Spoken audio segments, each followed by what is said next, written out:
রাজা বাদশাদের আমলে নাকি এই হাটে হাতিঘোড়া বিক্রি হতো। ২০০ বছরের পুরনো এই হাট নাকি এখন বিলীন হয়ে যাচ্ছে। কিন্তু কেন? এই হাটের মূল আকর্ষণই হলো বিশেষ এক ধরনের মিষ্টি। এই হাটে নাকি ৯০ দশকের অনেক জিনিসপত্র পাওয়া যায়।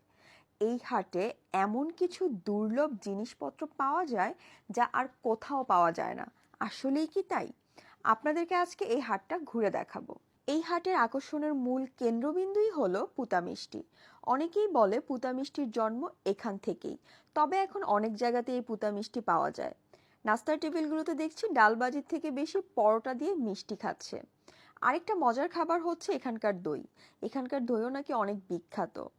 এই দই নাকি অনেক মজা, তাই একটু খেয়ে দেখলাম। আমরা নর্মালি যেরকম দই খাই আমার কাছে ওরকমই লাগতেছে। আহামরি কিছু না, বাট ভালো, টেস্টটা ভালো। শহরের শাকসবজিতে যেমন ফরমালিন দেওয়া থাকে এবং এর কারণে কিন্তু আমরা সবজির যে প্রকৃত স্বাদ সেটা পাই না। কিন্তু এই হাটে যেসব সবজি পাওয়া যায় সব চাষ করা। আশেপাশে গ্রাম থেকে চাষ করা শাকসবজি চাষিরা এই হাটে নিয়ে এসে বিক্রি করে। একদম টাটকা শাকসবজি, কোনো ফরমালিন দেওয়া থাকে না।